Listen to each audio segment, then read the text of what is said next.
Gadis kecil itu tidak sadar ada monster menakutkan di belakangnya. Saat dia berbalik, dia langsung terkejut. Monster itu mencoba menyerangnya, tapi dia selamat berkat kaca anti peluru. Mendengar gadis itu berteriak, orang-orang dalam kapal selam langsung menemuinya.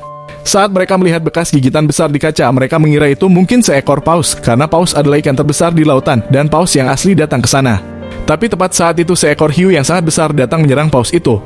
Para ilmuwan bilang bahwa kita harus kembali ke atas, karena mereka sudah sampai di kedalaman laut. Saat orang-orang kembali ke kapal, mereka terkejut melihat pemandangan di depannya. Hiu besar itu sudah lebih dulu sampai di permukaan dan membunuh semua orang serta mencabik-cabiknya. Dari situ jelas ikan berbahaya itu sudah masuk ke wilayah manusia dan menjadi ancaman yang bisa membawa kehancuran kapanpun. Lalu ikan itu mulai bergerak menuju kapal. Tak punya banyak waktu. Lalu seorang yang cerdas mengusulkan rencana. Jika pelacak dipasang di tubuh ikan itu, maka akan mudah untuk membunuhnya nanti. Tapi tugas ini sangat berat. Hanya orang ahli yang bisa melakukannya. Jadi Taylor diberi tugas ini dan melompat ke laut dengan senjata pelacak. Namun jangkauannya sejauh 100 meter. Jadi Taylor harus mendekat mempertaruhkan nyawa. Saat mendapatkan kesempatan, dia memasang GPS tracker di tubuh Hugh. Tapi Hugh itu melihatnya. Taylor telah mengikat dirinya dengan tali agar bisa ditarik jika diperlukan. Temannya mulai menarik dengan cepat. Hugh itu telah mendekati dirinya.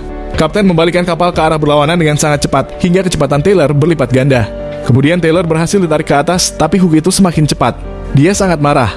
Dia mencoba menghancurkan kapal. Lalu kapten membawa sebotol obat beracun dan bilang, racun ini harus masuk ke dalam tubuh Hugh jika tidak semua akan mati. Lalu sebuah kandang disiapkan dan seorang gadis turun setelah diberi oksigen hanya cukup 5 menit agar bisa meracuni Hugh itu. Lalu rekannya memasukkan daging segar ke dalam air agar hiu itu datang mencium bau darah. Tiba-tiba hiu-hiu lainnya pada kabur karena hiu yang sangat besar telah tiba. Hiu besar mencoba menelan kandang itu, tapi gadis itu dapat kesempatan untuk memasukkan racun ke dalam tubuhnya. Namun hiu itu lari dari sana. Beberapa saat hiu besar datang lagi.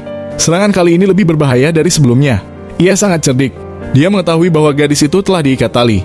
Hugh itu tidak memberi kesempatan untuk kabur. Teman-teman gadis itu mencoba menariknya. Tapi Hugh juga menariknya dengan sekuat tenaga. Melihat ini, Taylor melompat ke air lagi. Dia tahu bahwa gadis itu telah kehabisan tenaga. Temannya melempar semua daging yang ada di kapal. Melihat banyak daging, Hugh itu menikah. Meninggalkan kandang memberi Taylor kebebasan beberapa detik. Dengan cepat ia membuka kandang dan mengeluarkan gadis itu. Tapi Hugh itu sudah melihat mereka. Ia hampir menelan mereka tapi tiba-tiba berhenti. Karena terikat dengan tali, ia tidak bisa bergerak jauh. Lalu racun itu mulai bekerja. Perlahan matanya tertutup. Orang-orang mengira bahwa tidak ada lagi bahaya. Seorang pria mulai bersenang-senang dan merekam video dengan Hugh mati itu. Tapi kemudian seekor Hugh yang jauh lebih besar menyerang kapal. Ia menelan Hugh besar pertama dalam sekali lahap yang sebelumnya dianggap sebagai ikan terbesar di dunia. Jadi pertanyaannya, apakah kamu tahu nama dari Hugh besar ini?